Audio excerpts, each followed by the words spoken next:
സംഭവിച്ചാൽ, അതിപ്പോ ഒരു കുട്ടി പീഡനത്തിനിടെ, ഒരു സ്ത്രീ പീഡനത്തിനിടെ ഇരയാന്നിരിക്കട്ടെ, അപ്പൊ ആ പീഡനത്തിനിടയാകുമെന്ന് വെച്ചാൽ വളരെ ഒരു മെന്റൽ ട്രോമ ഉണ്ടാക്കുന്ന ഒരു കാര്യമാണ്. അപ്പൊ നമ്മൾ അതിൽ നിന്നൊക്കെ മുക്തമായി വല്ലവിധേനയും നമ്മൾ നമ്മുടെ സാഹചര്യങ്ങളുമായിട്ട് പൊരുത്തപ്പെട്ട് ഒന്ന് ജീവിച്ച് തുടങ്ങുമ്പോഴായിരിക്കും അടുത്ത കേസിൽ സാക്ഷി പറയാൻ പോകേണ്ടി വരുന്നത്.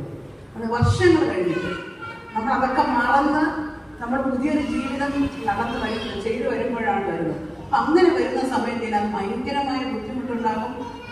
പിന്നെ ഒരു ഈ ഇരകളൊക്കെ അതിജീവിത എന്ന് പറയുന്നവർക്കൊന്നും വലിയ പ്രൊട്ടക്ഷൻ ഒന്നുമില്ല, എല്ലാവരും അറിയും. പിന്നെ നമ്മൾ എങ്ങനെ അതുകൊണ്ട് ഇതൊന്നും ആരും ഇതിന് കൂടുതൽ ഇമ്പോർട്ടൻസ് കൊടുത്തിരുന്നില്ല. അപ്പോൾ ഇങ്ങനെ വരുമ്പോൾ പ്രതികൾ എന്ത് ചെയ്യും, വളരെ ഹാപ്പി ആയിട്ട് വീണ്ടും കുറ്റകൃത്യം ചെയ്യാനുള്ള ഒരു ഇതായിട്ട് നിൽക്കുമായിരുന്നു. പക്ഷെ ഇപ്പൊ അതുപോലെ ആ സമയത്ത് പിന്നെ ഞാനൊരു അഡ്വക്കേറ്റ് ആണെങ്കിൽ പോലും ഞാൻ പറയണം, നമുക്ക് കിട്ടുന്ന സാക്ഷികളെ നമ്മുടെ ജോലി എന്താണ്, അഡ്വക്കേറ്റിന്റെ ജോലി എന്താണ്, നമ്മുടെ അടുത്ത് വരുന്ന പ്രതിയെ രക്ഷിക്കുക എന്നുള്ളതാണ്.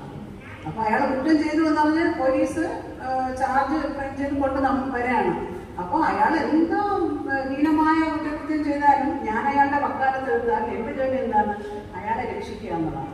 അപ്പൊ അയാളെ രക്ഷിക്കാൻ വേണ്ടി എന്ത് ചെയ്യും, ഞാൻ പഠിച്ച പണി 18 നോക്കും അല്ലേ.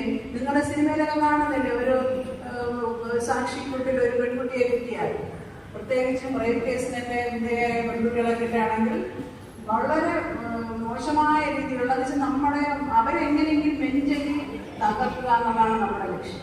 മനസ്സിലായി? നമുക്ക് ഏത് കേസായാലും ആദ്യമായിട്ടൊരു സാക്ഷി കൂട്ടിൽ കയറി വരുമ്പോൾ നമ്മൾ ആദ്യം 2-3 ക്വസ്റ്റ്യനുകൾ ചോദിച്ച് അവരങ്ങ് നാണം കെടുത്ത് റെഡിയാക്കും. അപ്പൊ ആ കുട്ടി നിൽക്കുന്ന ആളുകൾ എങ്ങനെയെങ്കിലും എന്തെങ്കിലുമൊക്കെ പറഞ്ഞിട്ടുണ്ടെന്ന് ഇറങ്ങി പോയാൽ മതി. മനസ്സിലായില്ല? അങ്ങനെ